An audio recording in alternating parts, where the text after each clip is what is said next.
Hi, I'm Greg Farrar. It's September 26th. That's a chicken. And this is my COVID trends live stream. Still trying to figure out exactly how to make this new YouTube thing work, but I think it's streaming now and I think it's working now. So if you're watching, drop something in chat and we'll see if I see you. I usually pay attention to chat. Let me see if I can get a little more visibility of... Oh yeah, I need to do something with my window width here so that you can see my whole window. Chicken has a lot to say. That may be happening the whole live stream. Sorry. All right, well, hopefully we're good now. Hopefully I'm live. Let's go.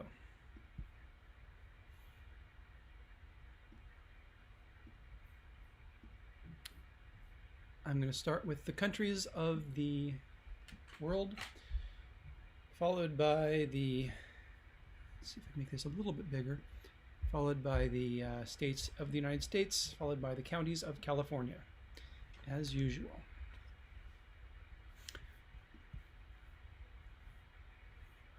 So, worldwide things are not looking great, certainly. This is my severity metric, which I use as an attempt to have a single combined metric that both allows regions to be compared,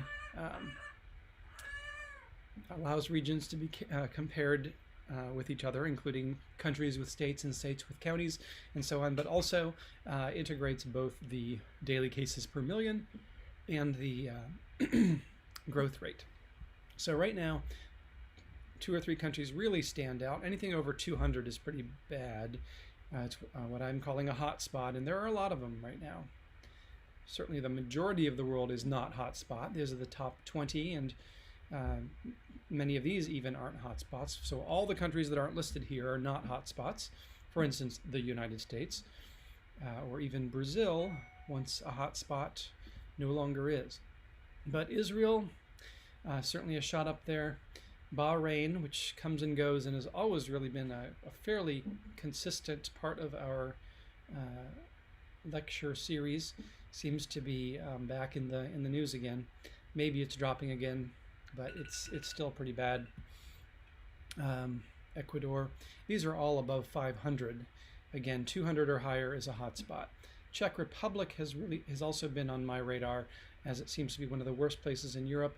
Notice that so far we haven't really seen a lot from Europe.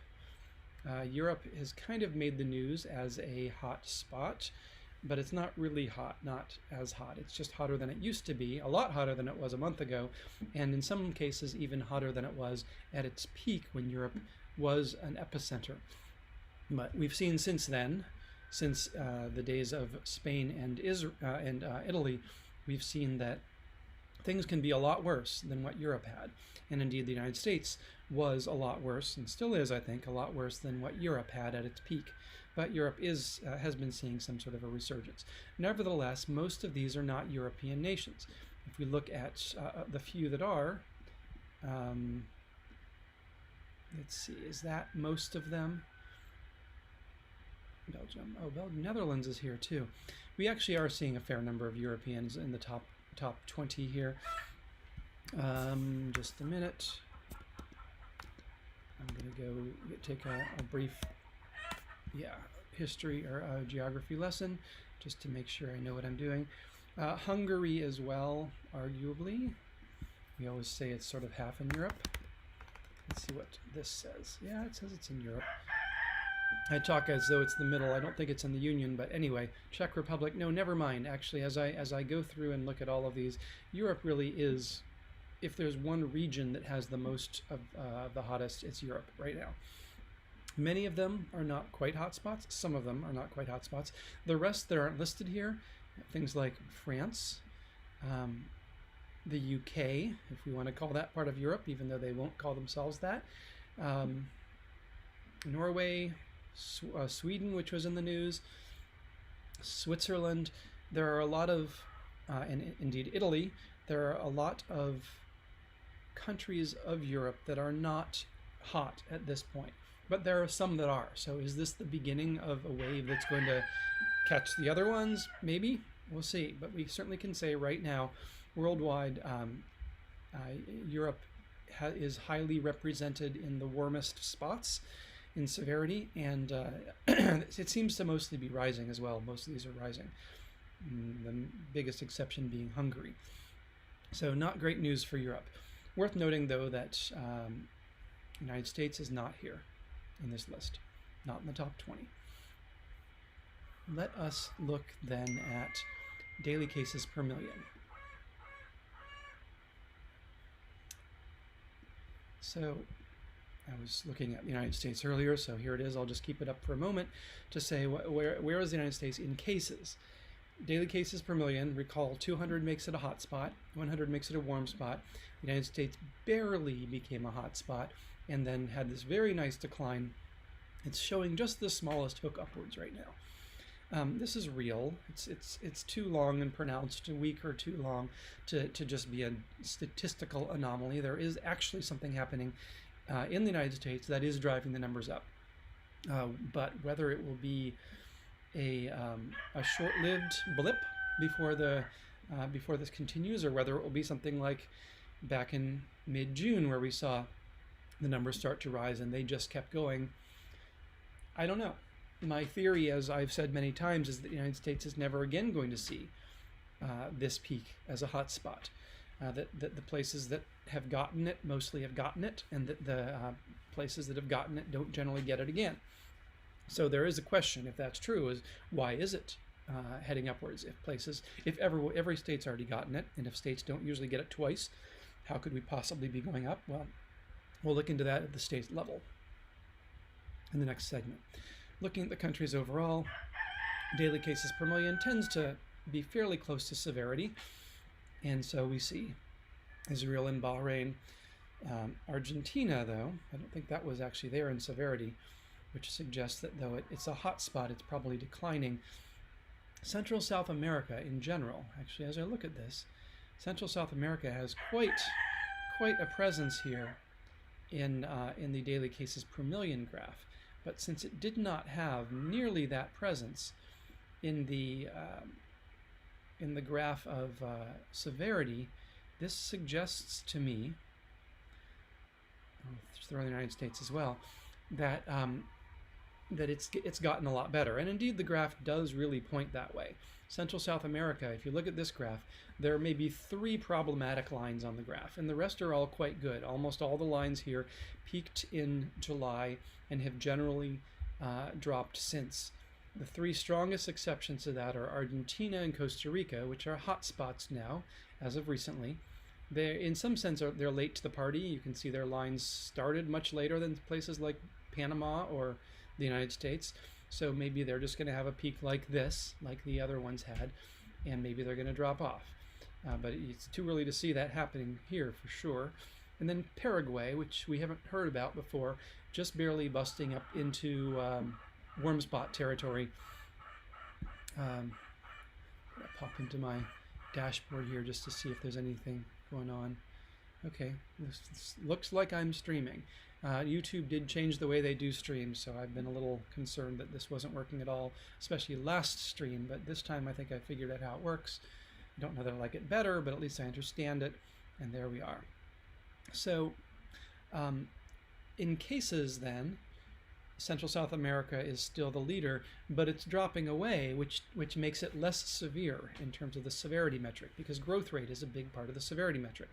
These are just not considered as severe, even though they're relatively high numbers. They're warm spots.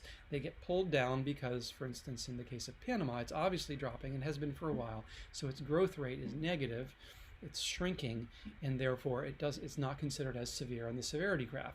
Whereas Europe, which maybe has about the same number of cases for certain localities, is rising, and so it is considered more severe because the severity combines the cases with the growth rate. So that's what severity is supposed to do. It's supposed to say we're not as worried about Central South America anymore as we are about Europe, because Europe is coming on strong, and Central South America, including the United States, appears to be dying away, though there is that concerning hook at the end of the United States. I will look at growth rates, and then I'll probably move on to the states. growth rates. Okay, so the hottest countries in daily cases per million, those countries that are most, that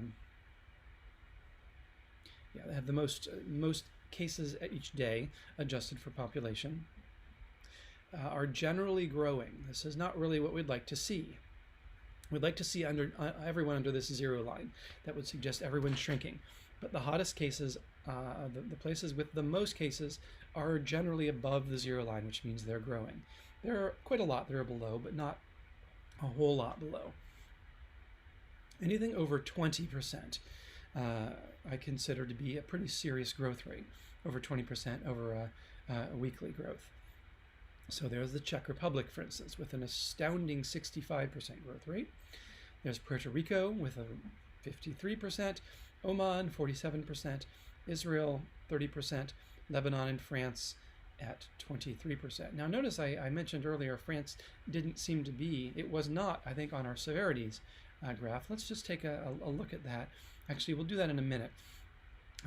France is growing quickly. For the fact that it's not in our severity graph suggests that it doesn't have many cases. The cases it does have are growing, but that means it has a lot of runway probably still before it reaches a level where it's considered severe. Nevertheless, in growth rate, all 6 of these are severe. They're all above 20%.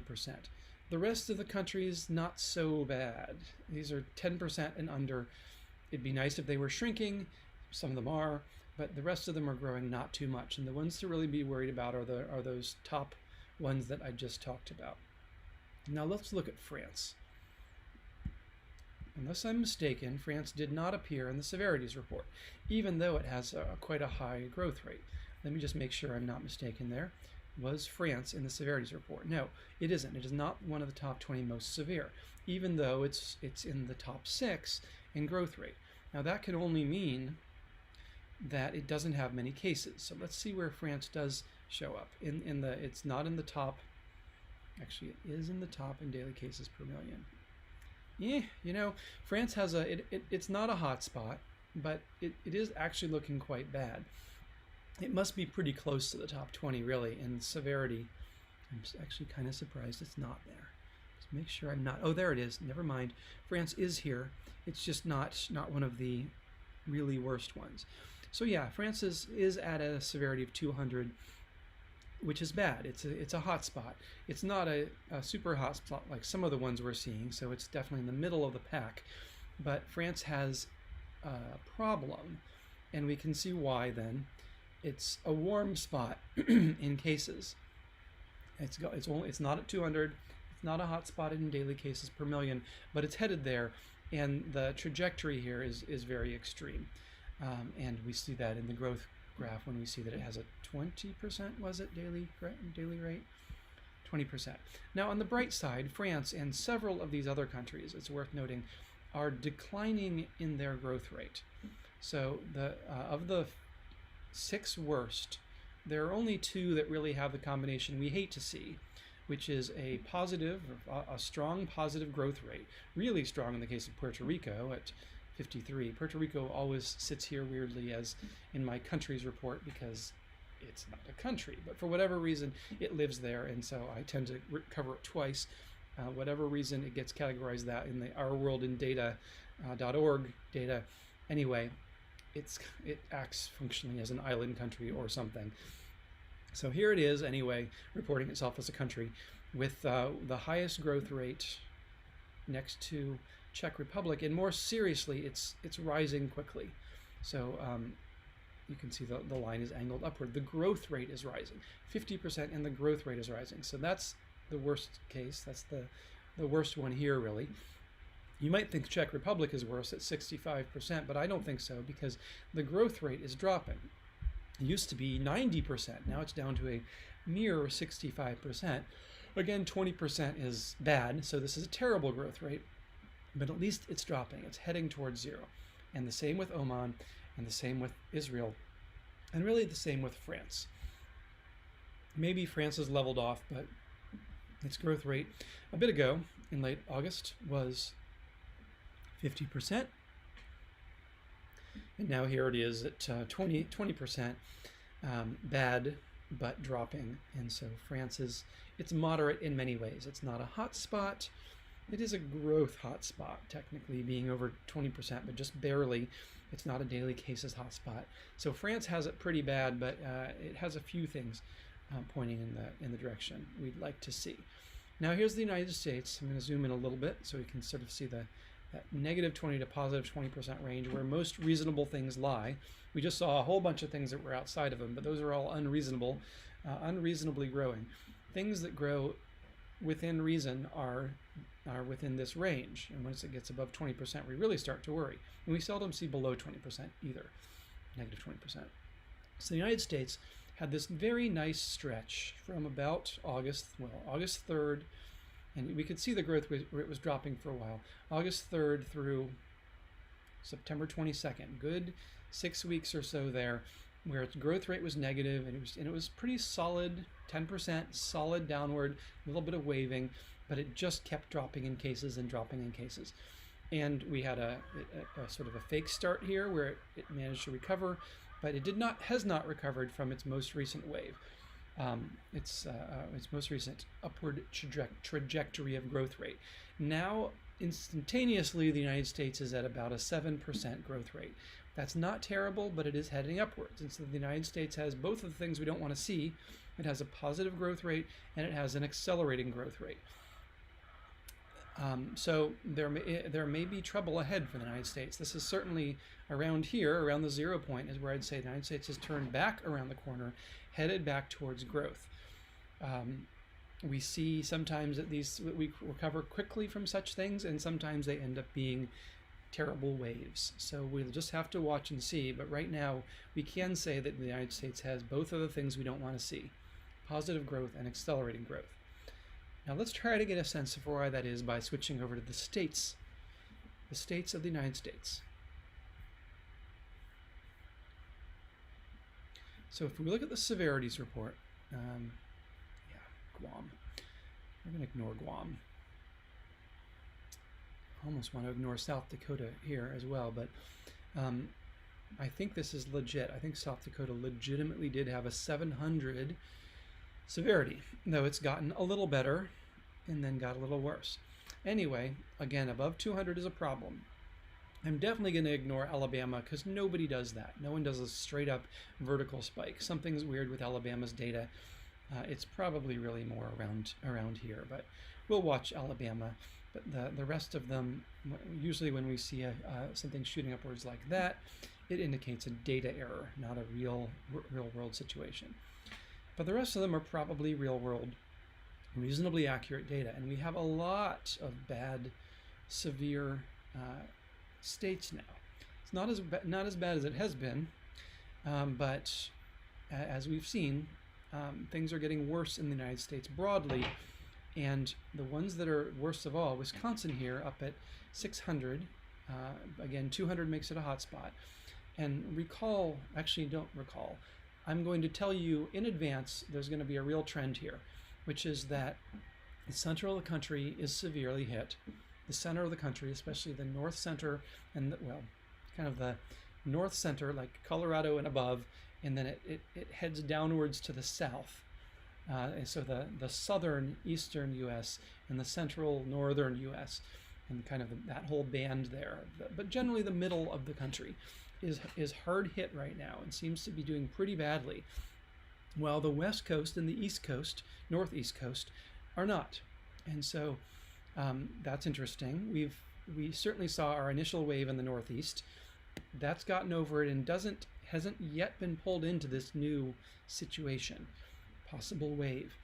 And similarly, California and Oregon and Washington and in Texas, for that matter, New Mexico and Arizona and all these other places that are a little wester, they had it worse a bit ago, and they got better partly, and they don't seem to be part of this new wave. So keep that in mind. The names we're going to hear today are names that we haven't generally heard much, because they certainly weren't in the Northeast first wave, and they weren't in the West second or so wave, and yet these aren't states that haven't seen a wave at all, because all the states have seen a wave to some degree. And what the sense I'm getting is some of these places saw a small wave and maybe heading into another small wave, but it's not countrywide. And this, of course, contradicts my whole theory about how once a state gets a wave, it never gets another wave. That theory may just be about to fall down, but we'll see. Wisconsin, then, classic center north, very hard hit. Utah, also center-ish north, which, if you've been following me all along, Utah was one of the original Gang of Six, a special wave of Arizona, Arkansas, Alabama, Utah, North and South Carolina, all of which they were kind of spread around, but they all got it at the same time, and then they all got over it, and that was one of the first recoveries that we saw after the Northeast. Here's Utah, though, back again. In fact, I'm going to look at Utah just for a minute so we can get a sense of what's happening. This was when the Gang of Six, the ones I just mentioned, were having a wave. And this is a bona fide wave as far as I'm concerned. This was up to 200 in severity. Now it's up to 500 in severity. So it certainly never recovered. The severity never dropped really below 100. And now it's just going crazy. So I don't know what's going on with Utah, but it's going on in a lot of other places as well. So Utah seems to be coming back. Wisconsin, yeah. Well, let's look at Wisconsin too while we're at it, just to get us another sense of how things have been. Wisconsin also had a little bit of a wave, never got over it, and is now having this extreme growth. What we may see is that in some sense, this is still Wisconsin's first wave. It certainly never got below 100, and generally we've been saying you got to get below 50 to really get over a wave. So down to 100 doesn't really do it, and then we get for whatever reason, it seems to have caught back fire. Possible reasons we might be seeing this are the start of school with some schools. I don't have an analysis of which schools are in person, but if Wisconsin does have a lot of in-person schools, or if Utah does, then maybe that's it. The Labor Day weekend, we were expecting we might see a burst of cases from that, and that burst would happen around now. And I guess as we head into winter, there's been a lot of speculation that winter might start to drive people indoors. I don't know that would be happening yet. And of course, there's always just willpower fatigue as people get tired of the lockdowns and start to violate them, or get tired of wearing masks and start to not do that. So I'm guessing it's school, or I think this will work. Actually, I'm going to reload it. Now, again, I want to acknowledge that I'm going to show you something for the New York Times. The New York Times is definitely a politically left-leaning publication, but I'm not making a political statement by showing its data. I believe this to be objective data. I also am a fan of the Washington Times, for instance, I also look at Fox News, but as we can see on this page, well, we could see on that page, Fox News coronavirus coverage it's just not nearly as good as the New York Times. So I tend to go to the New York Times to get a sense of where things are headed, where things are with the coronavirus, especially around mapping, which is something I don't do at all. I do not have maps. I just show these graphs. But this map here from the New York Times, which is interactive and is just a lovely map, which has a granularity of more than a county, less than a county, smaller than a county, really gives you a sense, if you squint, of where things are happening. As I mentioned, California, it's not great, but it's not bad. The Northeast is not great, but it's not bad, and even better than California. New York and New Jersey are great, actually, very good. But wow, look at Wisconsin or Missouri or Illinois, Iowa. There's just this real cluster right here. And it's not totally clear from North Dakota because it's just so sparsely populated. But North Dakota has I think its daily cases per million, we'll probably see, is somewhere around 600. Oddly, I don't have data for North Dakota, but New York Times does, for some reason, different data source. South Dakota also. Anyway, squint and you see where it's red is where the latest problem is. These are 1 week averages. Now, by the way, just because we're here, for those who like my who are going to listen to my California segment. Worth noting, Santa Cruz County showing, New York Times does a factor of 10 off what I do, but so I'm going to take out the decimal, 74 daily cases per million. That's good. That's a less than warm spot. Monterey County 150 is a warm spot. And generally the Bay Area is showing less than warm spot in the 50 to 100 daily cases per million range. Down here in Texas, I suppose, yeah, I don't know my Texas geography well enough to pick out Austin County here, but or Austin's county here. I know I have listeners in Austin. Maybe I'll zoom in on that. But Texas is mixed. It's definitely got some hot spots, but it's also got quite a lot of region here that's yellow. So anyway, that's just to show what I was talking about where the problems are right now. And we'll see that. We see that in this graph. If you generally look at these, at which states are most severe right now, I'm going to go through them again. Wisconsin, Utah, maybe Alabama. I kind of ignoring that one. Puerto Rico, I don't know what to say about that. It's its own island, so it can have its own trends. It's not having people go a whole lot to and from bordering states. South Dakota. North Dakota would be here, but again, my data source doesn't have it. North Dakota is perhaps the worst hit in the whole country. Tennessee, Oklahoma. Tennessee doesn't quite fit the pattern. Nebraska, Wyoming. Notice there are no western states here. There are no eastern states here. This is South Carolina. All right, there we have an eastern state, but it's barely a hot spot. Idaho, a bit western. Anyway, these are the states that have a pretty severe problem right now. Let's look at the daily cases per million numbers for these same states. The top, actually this is the top 20 in daily cases per million, not in severity. The broad picture here, we had a really bad wave, quite bad wave. Other places have had worse, but as the United States had a reasonably bad wave, up to about an average of almost being a hot spot, or maybe a little more than a hot spot. In some cases, some states certainly were hot spots. All these states here were all above 200. And then we kind of got over it, but certainly not entirely. To really get over it, you got to drop below 100, really below 50. And none of these states have dropped below 50. And so here, as there has been a really nice downward trend, but it has not finished its recovery.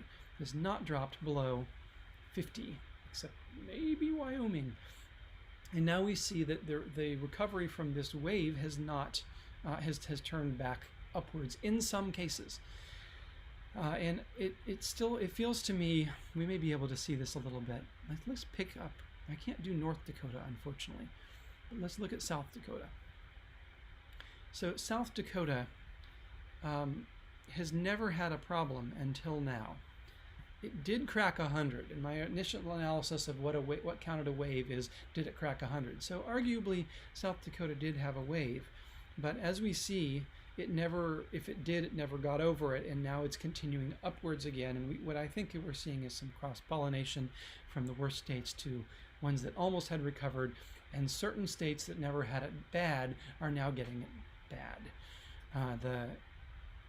It still seems to me that the states that had it worst, generally, I don't know what to say about Alabama. Is this really shooting up vertically? Maybe, but generally the trend has been downward for Alabama. So again, I doubt if that's real. Wisconsin is probably real, and that's part of that North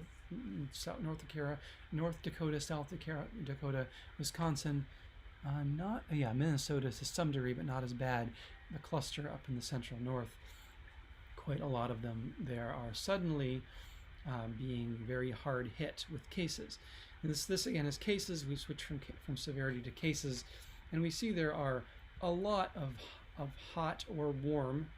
Actually, I think no, there are quite a few that are just warm, 100 to 200, but there are quite a few that are hot. I'm going to pull in here a little bit so we can try to get a sense of where are things headed.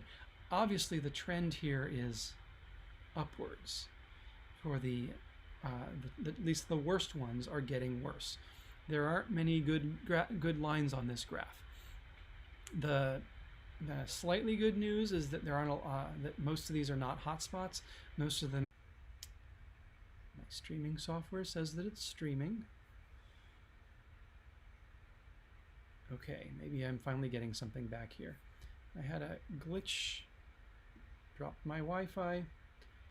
Okay, I believe I'm back. So, looking at all the states then together, we can see, I'm going to zoom way in here and make it kind of tall. There are a lot of states that are in pretty good shape, that aren't even warm spots. I'm just going to go through them just so we can have the good news here. States that are not warm spots. Colorado, though it's headed upwards. Rhode Island, and if you listen to these, you'll recognize a lot of these as some of the worst from months ago. Rhode Island for a long time was the worst.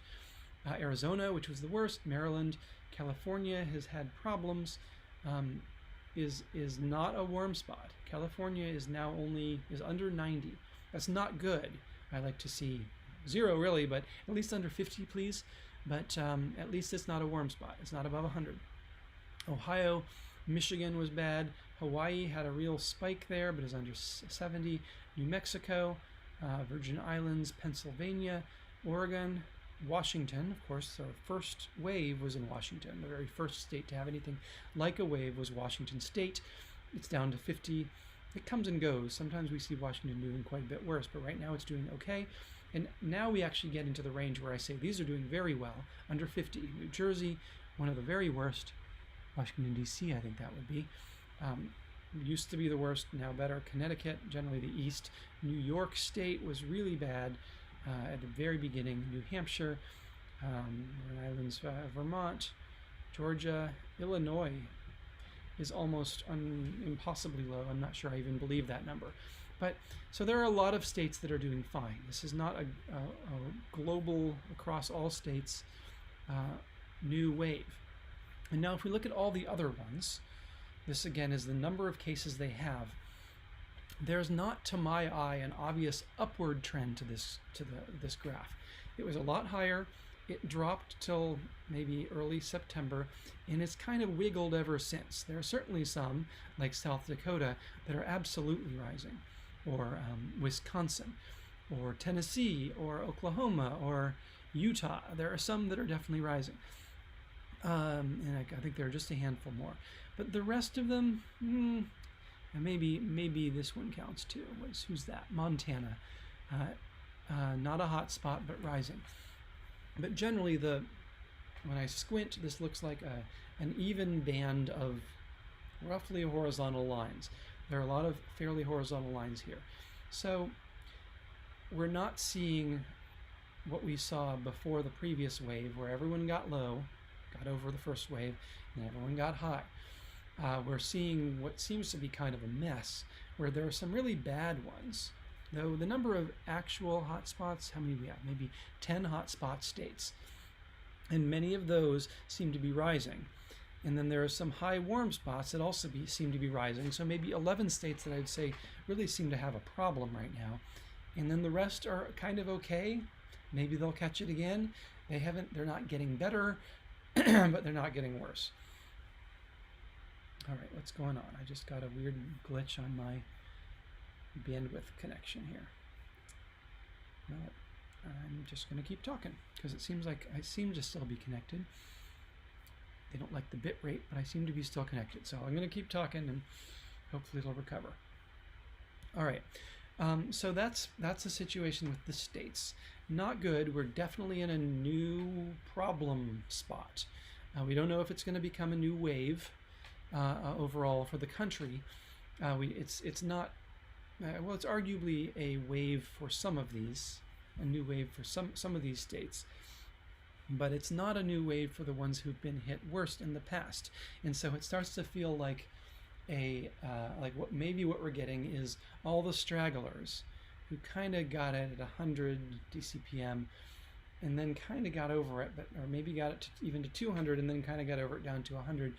Some of them are now getting their wave in some sense. This could be either a continuation of their July wave, or in some cases, I could argue this is the first wave for them. In any case, there are a lot of cases in a lot of states, and a lot of them are rising. So the news is bad for quite a large area in the United States right now, but still okay for the West Coast and the Northeast. Well, let's look at Texas here. I couldn't quite say before whether Texas was doing well or not. Texas is doing pretty well, relatively. It is a warm spot. We want to be under 50 at least. Over 100 is a problem, so Texas has a problem, but it's not pulling a Montana here. It's not doing a shooting upwards. Texas, which was recovering very nicely from quite a bad place in mid-July, is now, I'd say, roughly holding steady, maybe trending a little bit upwards.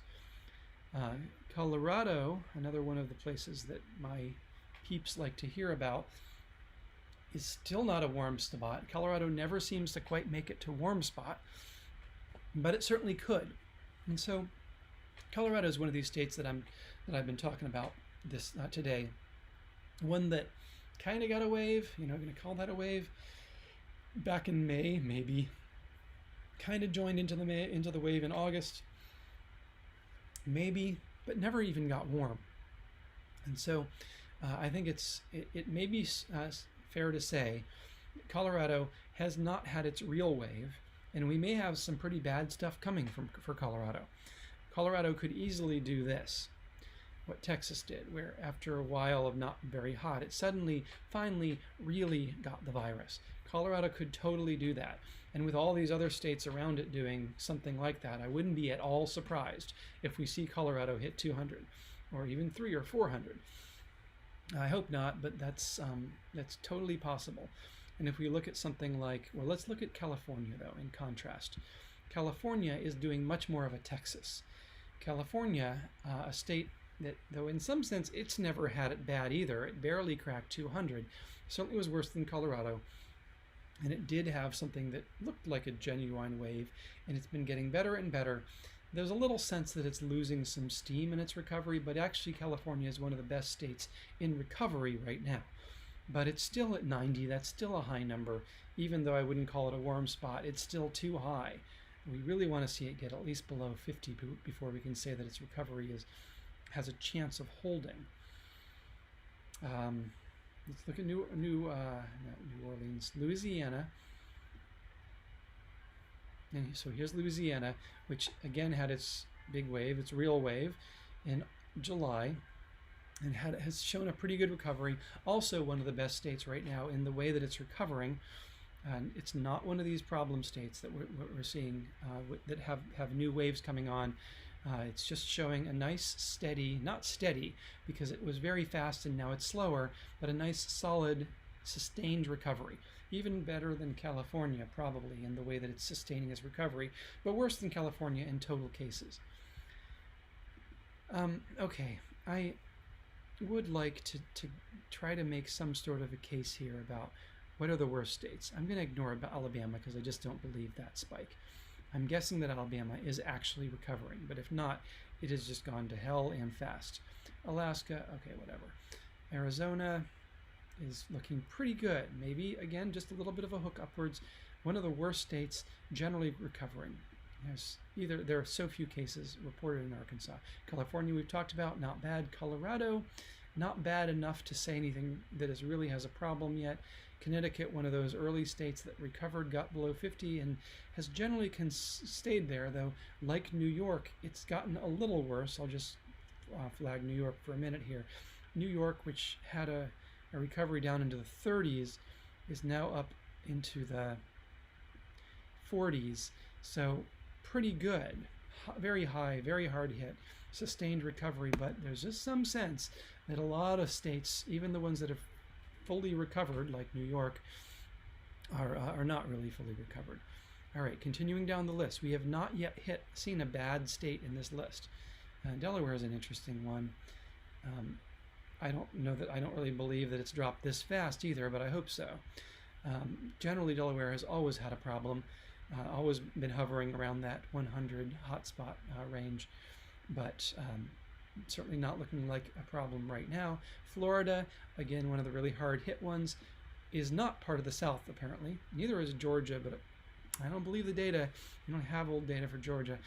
I don't know what's happening in Georgia. Actually, just for kicks, I'll say COVID-19 cases Georgia.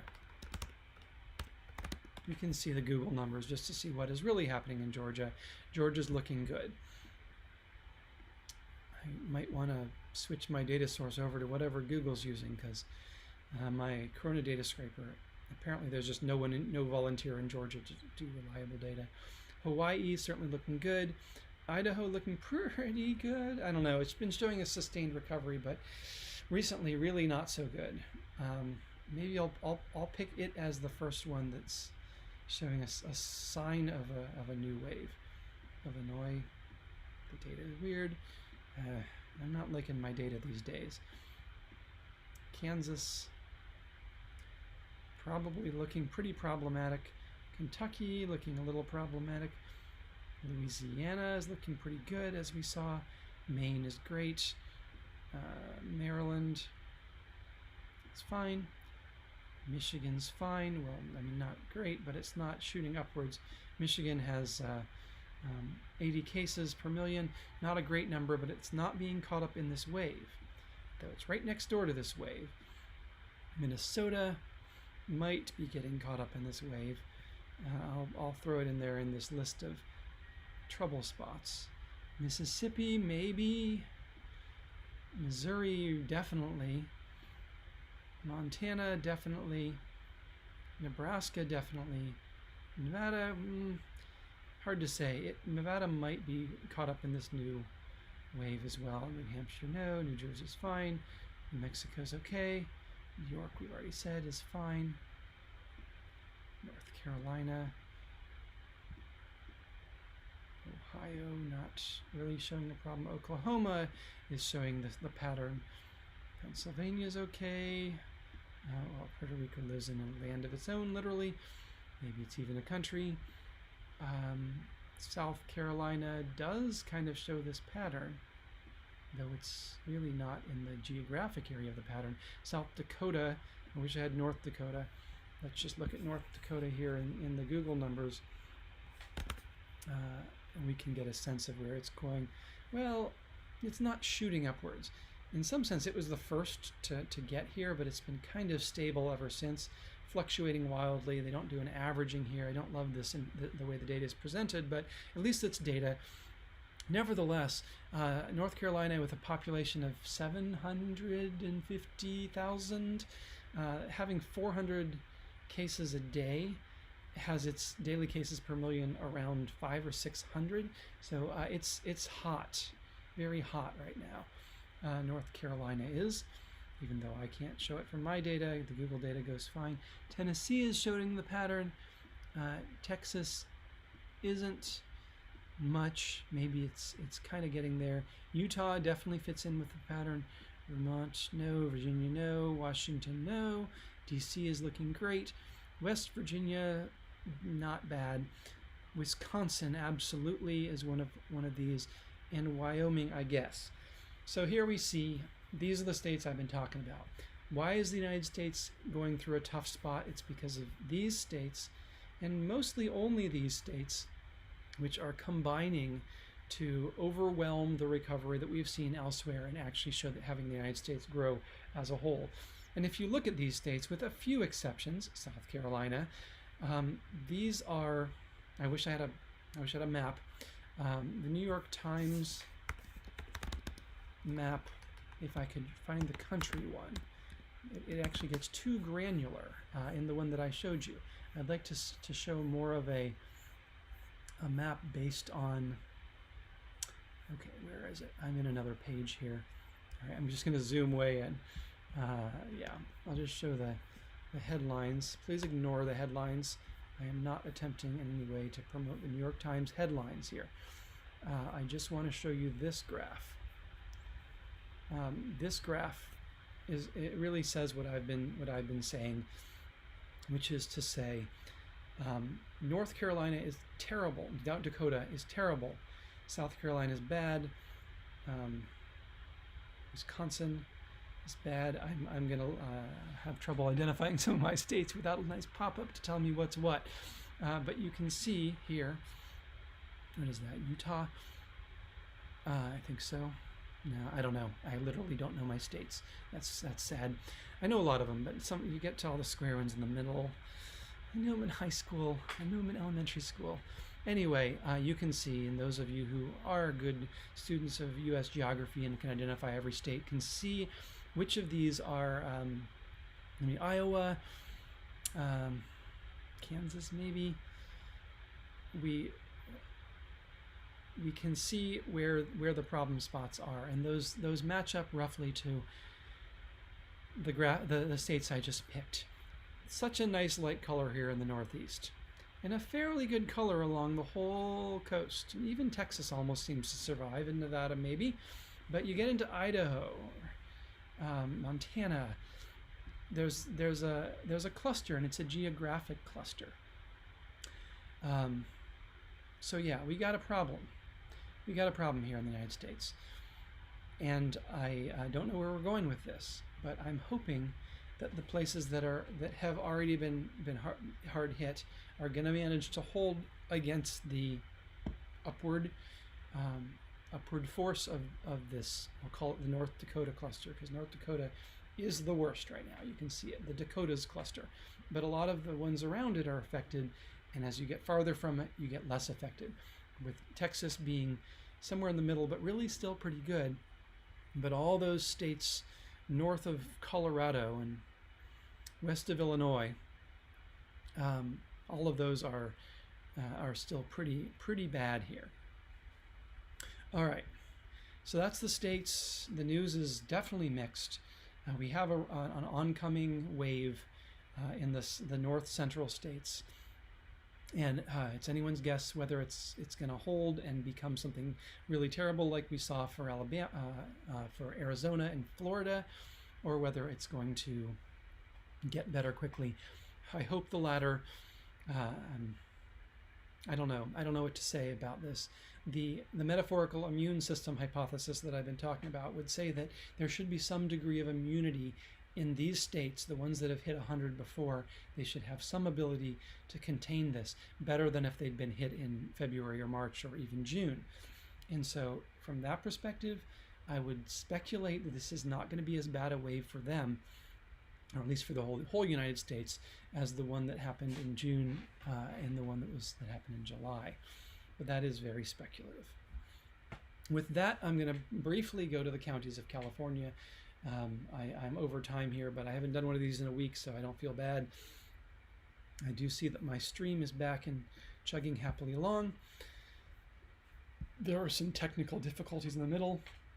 If you've got any questions, if you're watching live and have any questions about anything that may have been lost while you were offline, let me know.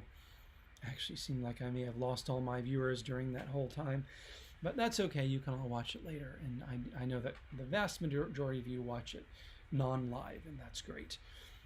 I used to make these videos in advance and then edit them and upload them, which is better, makes better videos, but it's really easier for me to just do this. I literally spend less than an hour on it instead of 2 or 3 hours. Anyway, and you can watch it afterwards, just like you used to. So anyway, let's go on to the counties of California. So if we look at the counties of California in severity, I'm just going to zoom in on the very short-term trends. Good news mostly. There's a little bit of an upward hook to all of this. So the most severe counties in the short term are certainly getting more severe, but this is very short term we're talking about. This is the last 2 or 3 days or week at most. In the long term, it's stable or even downward, but we do have Lake here, which is extremely severe for no apparent reason.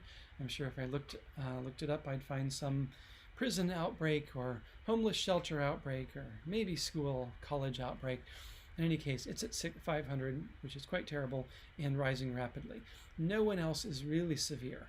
There's only one, Kings, and then Imperial. I thought that'd be Imperial. Kings and Imperial that are close to being hotspots. No other counties are hotspots. In fact, there aren't even that many that are warm spots. Madera, Monterey, Mendocino, Santa Cruz, all my local counties here. Sutter, Tehama, San Bernardino. Those are the ones that are warm spots. All the other counties are not severe.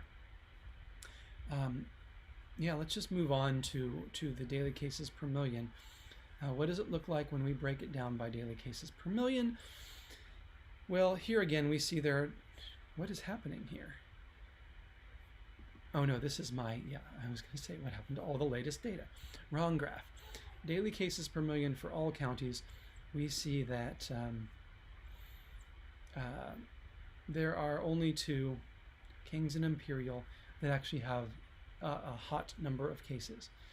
The royal couple, Kings and Imperial, which so often have appeared as hot spots in our metrics, continue to be. Neither of them have many cases, so it doesn't matter to California as a whole. But I would not move to Kings or Imperial at this time. Monterey, Lake, Madera, San Benito and San Bernardino, Tulare, Sonoma, Sonoma. Those are the ones that are actually warm spots at this point. Everyone else is looking good in California. Most California counties are not hot, not warm, and not growing in cases. So pretty good there. There's almost not much more to say about California, but I think I did notice that Santa Cruz and Monterey were some of the worst. Again, the worst in a relatively good batch, relatively good number of counties. Let's just take a look at the Bay Area. I'm going to throw in Los Angeles just for a minute because we used to talk about Los Angeles all the time. Here's Los Angeles, long since ceased to be a hot spot. Long since, really, at least for weeks now, has ceased to be a warm spot. Very slight trend upwards. And so there may be a very slight sign that California is going to lose its downward trajectory and head slightly upward, but that's really not confirmed at this point. And when we look at, for instance, the Bay Area, we really don't see that.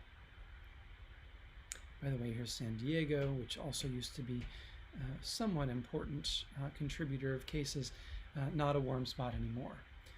And really fits in with the trajectory of the Bay Area of just saying we're in the upper non-warm territory. We're above 50. We don't want to be above 50, but we are. And then we are not warm, but not great either. So that's most of them. There are 6 really Bay Area counties: Alameda, San Francisco, Santa Cruz, San Mateo, and not Los Angeles. And Monterey. I'm still missing one. There are a bunch of Sans. Which one? Santa Clara. Yeah, the Bay Area is moving as a cluster. Monterey is geographically somewhat separated from the Bay Area. I tend to think of it as a Bay Area county, maybe just because I live in Santa Cruz, which is right between, in some sense, Monterey and the Bay Area. So it seems awfully close to the Bay Area to me. But the Bay Area, the really populous part of the Bay Area, is all this. And Santa Clara has actually dropped below 50, which is very nice. Alameda is close. Santa Cruz is looking okay at 77 and generally has been slightly downward in its trend. Monterey, which was quite hard hit at 300, has dropped to 150. It's still a hot spot. No, it isn't. It's a warm spot, but it is, and it's much warmer than the rest of the Bay Area, but it's not too bad, and obviously the downward trend is good. I haven't looked at testing numbers, but let me take a look just to see. Do I forget whether I even have it. I don't. Yeah, I actually don't have good testing numbers here. I'm regretting not doing testing at the state level to see, because for instance, maybe I'll just pop over there. Sadly, those who abandoned me after state will not see this, but I'm just curious, if only for my own edification. There are a number of people who, once I start looking at California, leave because they don't live in California. But I'm interested in the positive test counts. I'm never quite sure whether to believe this data, but I heard that New York had very good positive test ratio. Yeah, still, wow, under 1%. So New York State has risen by maybe as much as 50% in the past couple weeks, but its tests are great. They're under 1% in positive. They're doing a ton of testing. I know there is this line that says we shouldn't do a lot of testing because it drives the numbers up. But I am much more a fan of the line that says we should do a ton of testing and let's drive the numbers down. And I think New York has really done this. New York is looking so good on the testing front. You look elsewhere though. Wyoming is at 40% positive. That only can happen, frankly, if you're not doing enough testing. Wyoming does not have 40% of its population infected, I'll say with near certainty. It's recently come to light that in all likelihood, less than 10% of the United States has ever gotten coronavirus. Less than 10% have antibodies. Unless Wyoming is way out of line with that, it does not have a 40% current infection rate. And so this just means they're testing people who are sick rather than testing everyone, which is what you do when you are overloaded and you have to limit, you have to choose who to test. But generally, I'd say whoever's in this upper cluster, they're not testing enough. Mississippi, well, the northern Mariana Islands, and Oklahoma, probably not testing enough. New Jersey, interestingly, shows a very high test rate. A little hard to believe given how low New York is. South Dakota.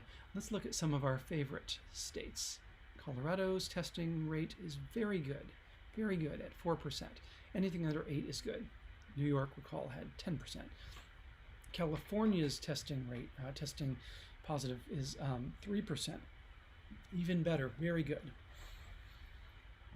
Louisiana, just going through some of our favorites, very good at 3%.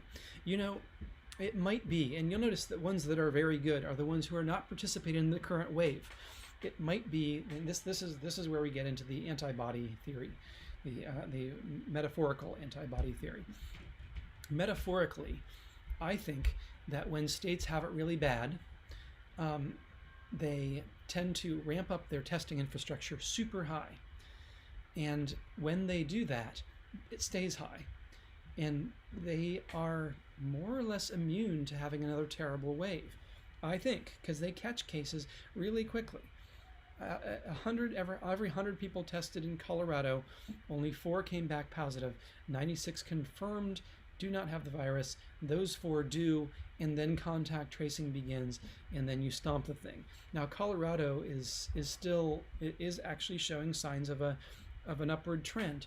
So, but if this is the metaphorical immunity graph, which it kind of feels like it to me, then I don't think Colorado is going to have a serious resurgence because they seem to be doing a lot of testing. I am curious here.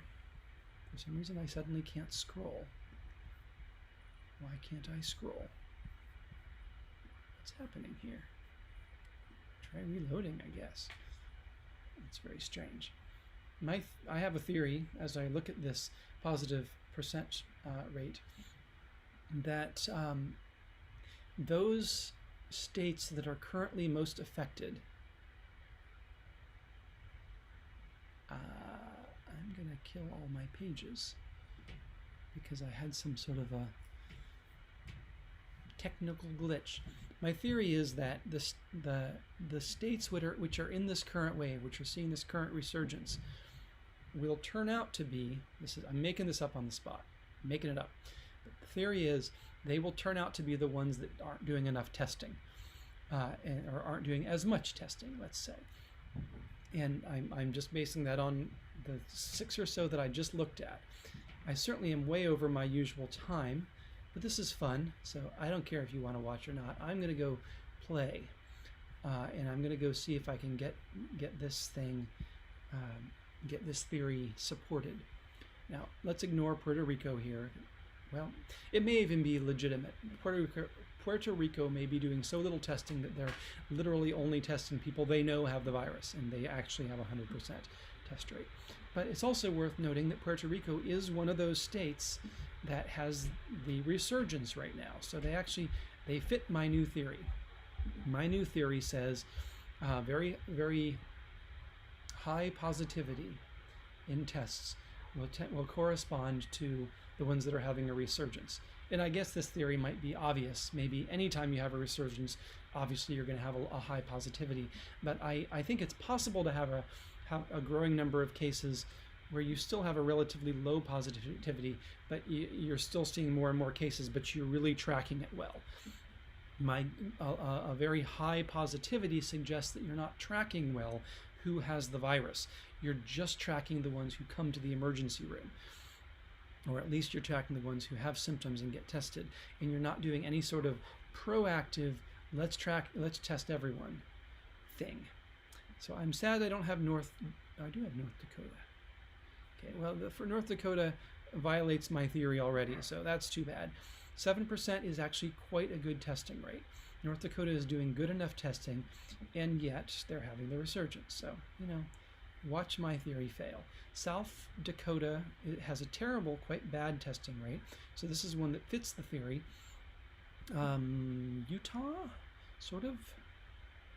Okay, Utah's not doing great. We want to see 8% or less to call it a good testing rate. North Dakota, by the way, is on the line. Let's see, Wisconsin should be high. Wisconsin has a relatively quite high positive rate. Who else? Michigan should be low. There it is, very low. Minnesota might be in the middle. Minnesota's quite low. So Minnesota doesn't really have the problem. I want to jump back to my New York Times graph to just remind myself who has it. Oh, in order to do this, I'll need to be able to do geography. Fine, I'll go to the big graph. Show me the big graph, just to get a sense. Okay, Missouri, of course. I couldn't come up with Missouri or Arkansas off the top of my head. I did know Iowa. So Iowa, Missouri, Arkansas, not so much Illinois, Wisconsin, Minnesota, Oklahoma. Let's just do a couple of these, and maybe a few of the east ones as well. Missouri, Arkansas. If we look at Missouri and Arkansas, they should be high. These should be states that don't have adequate, I would say, testing infrastructure to handle a wave. Missouri, okay, yeah, that's pretty high at 15%, not terribly high.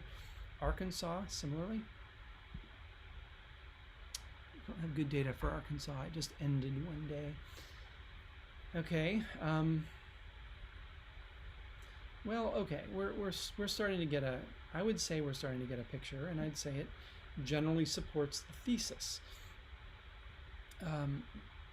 But let's look at something like California. I've already done California. California should be low.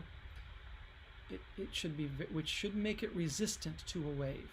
A low positive percent should make it resistant to a wave because it has a lot of runway sort of as new tests come in. It means there are a lot of people tested who don't have the virus. And so if some of those, in this case of California, 97% of people tested don't have the virus. But if some of those are asymptomatic, or people who just got it, we'll catch them. We'll catch them early. There are a whole lot of people tested who we have, in many cases, no reason to believe should have the virus, and indeed they don't.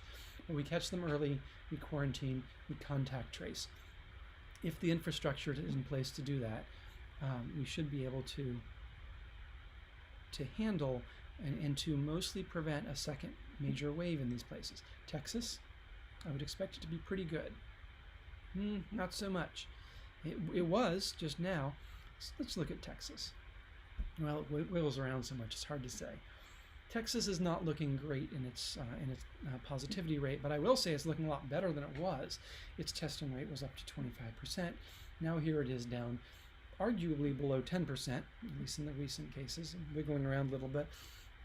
In some recent days, it's been down in the range that's quite good.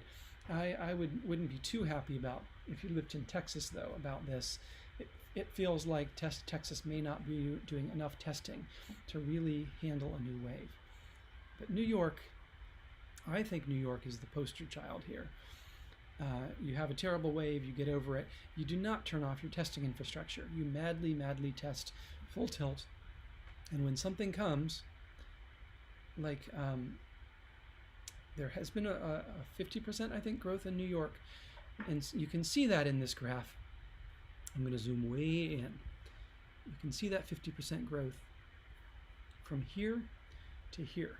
And you see it in that they used to have 0.76% of their people come back positive, and now they have 0.93 of their people come back positive. And so if testing remains the same and cases grow, that's what you should see. On the bright side, though, this suggests that they've detected a lot of people who, if they'd kind of given up and said, we're doing fine, they might not have detected these people. So I'm guessing they will be able to keep the total number low, keep the testing number, test positivity low, and they'll be able to put a lid on the pandemic. This is the metaphorical immune system in action. Metaphorically, they were re-exposed August 30th, and it rose. And it seems to me like we're seeing, maybe even already here in this plateau, we're seeing them stomp down that re-exposure, and I have a lot of hope that New York is not going to see a major new wave to 100 or 200 daily cases per million. So that's New York, looking very good. We'll do more of this in weeks to come. We'll have more evidence about what did happen to the Dakotas wave. Did it sweep across the nation and infect California and New York? Did it not? I'm guessing it will not. And what I'm hoping is that now North and South Dakota, having seen that it really can happen in their backyard, will in turn put in a testing infrastructure analogous to New York, and they'll never see this happen again either, because they'll have testing, contact tracing, and so on. And then finally, what is it, late September, vaccine, arguably we can see a vaccine within the next 6 to 8 months. I think that's totally plausible. We might see some sort of a very limited vaccine as much as next month, and so if we can just keep things on a even keel here and not get and keep all our metaphorical immune system components running at full throttle, keep masking up, keep social distancing, keep testing and contact tracing, I have some hope that we can keep the country as a whole reasonably contained until that vaccine kicks in mid-2021, or earlier for maybe some of the hardest hit or the high risk people. And at that point, hopefully, we'll really have a new type of metaphorical antibody in the form of actual antibodies introduced or induced by vaccination. All right, I've gone over my time. I regret nothing. I might, hopefully we'll make a blog in the next week. If something dramatic happens, I might come back here as well. But that's the news. To summarize, the world is looking okay, but there are some places that are doing pretty badly. The United States as a whole is looking a little worse, and there are certain central north states especially, with maybe a little bit of a tendril there to the south, but not too far south, because Florida's fine. Okay, anyway. Those are doing poorly. Central north, there's a new wave coming on in the central north, but only in the central north, central north, central, and south, central south, I guess, mid-south. By central south, I mean it's not far south, and it's not Florida, really is what I mean, but it's not even Georgia. Anyway, we'll just call it the Dakota cluster. We talked about where it was. It's a little complicated where it is. But it's really bad in those places right now, but it hasn't so far shown a lot of signs of spreading, so I'm hoping it won't.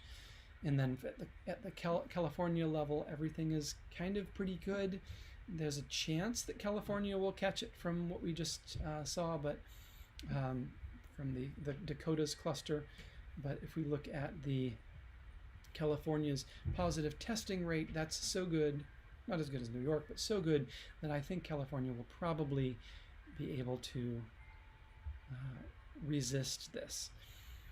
All right, that's the news for today. Mixed for sure. Not as good as it was a month ago or 2 weeks ago, but we'll see where it goes. I'll be back. I'm Greg Farrar. Thanks for watching.